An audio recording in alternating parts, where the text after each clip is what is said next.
Yanzi, halika nga rito. Ayoko. Minsan lang to, friend. Masungit to kay umayos ka.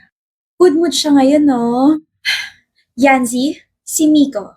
Miko, si Yanzi. Hello, mukhang ayaw niya sa akin ah. Gusto kita.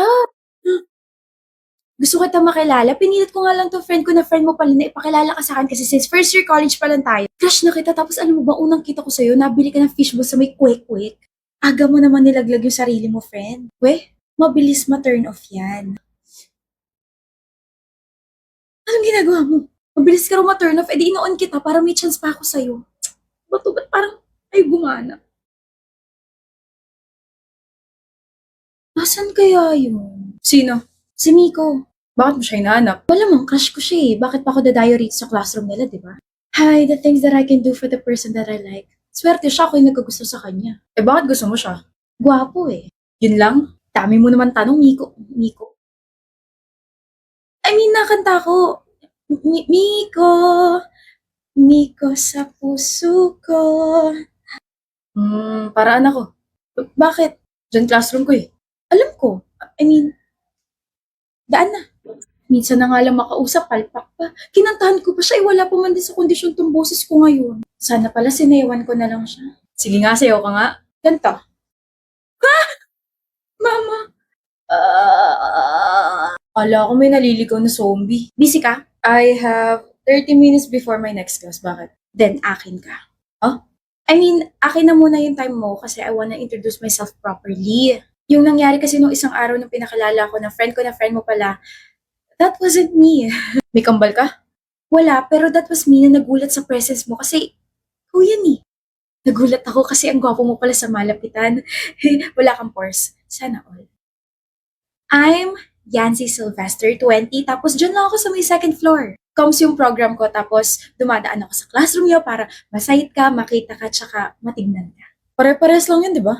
Oo, kasi pare-pares lang naman yung nararamdaman ko kapag nasisilayan ka. Kinikilig ako. Okay, kinikilig! You're funny. Ay, kapag may napapatawa ako, nagiging crush nila ako. Hala! Crush mo na ako? Huh? Natawa ka eh.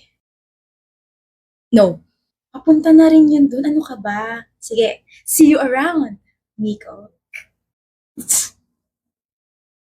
Miko, yung shoelace mo.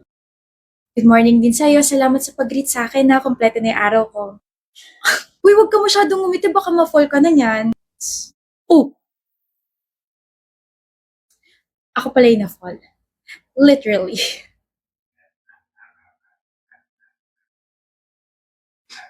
Hi, Miko. Hey, nagkita na naman tayo. Kaya nga eh. Disappointed ka? Ako na to. Ano bang meron sa'yo at nasabi mo yan? Tapang. Matapang ako. Charot! Tapang. So, kaya mo ko ipaglaban? Hindi. Kaya ko ipaglaban yung sarili ko para makuha mo ko. Ang dami kong kaagaw. Ikaw na lang mag-adjust. Pwede ba yun? Bibili ka? Ako rin. Ina-update lang kita ha. Practice if ever maging tayo na. Sure na sure ah. Manifesting tawag dyan. Dumaan kasi sa FYP ko yung mga nagbibigay ng readings tapos sakto. It's a reading for Taurus daw. Tapos sabi niya, I can claim the good things in this world. Eh alam ko namang you're good for me kaya I'm claiming you na. Baka naman mapunit na yung labi mo sa kakangiti mo dyan bro ah. Well, there's this girl kasi na may gusto raw sa akin. Natutuwa ka sa kanya no? Yeah, she's literally the funniest. In love ka na ba? Uy, hindi ako in love, maaga pa para sabihin yan, pero I find her interesting. I like her personality, I like her vibe. So you like her. Well, you can say that. I like her. Sino? Sandali, ito yung photo niya sa Instagram. Oh! Why? Oh! Si Yanzi? Yes, ganda niya, no? Bro! Ex ko yan eh. Ex ko yan, si Yanzi. What? Loy, sinasagot na kita. Ano? Sinasagot na kita. Boyfriend na kita. Sinasagot mo na ako? Kurutin mo ako, Diana.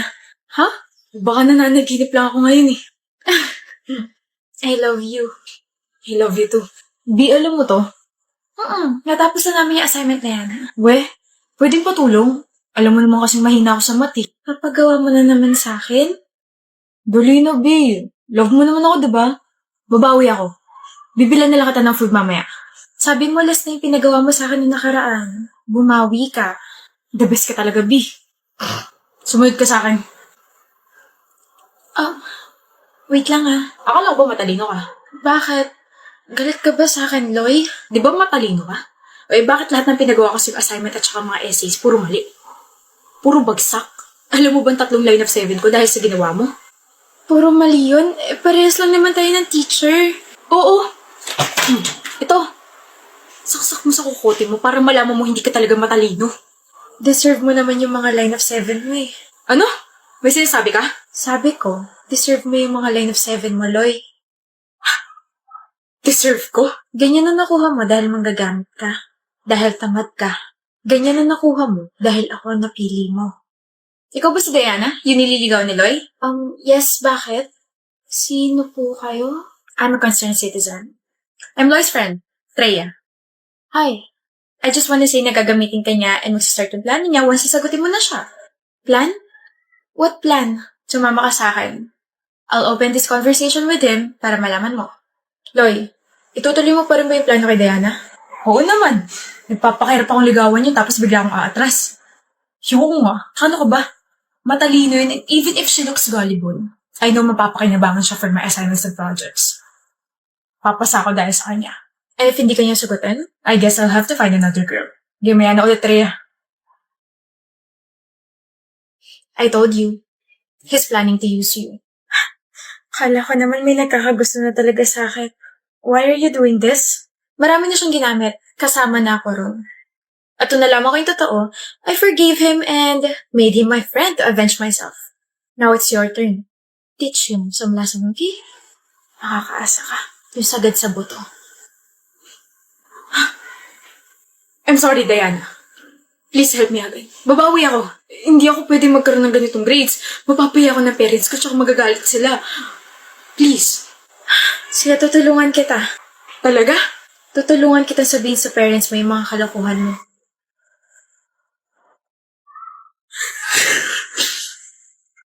What a surprise, Heidi. You look like a mess. My husband's not here. Baka nang bababae pa ulit.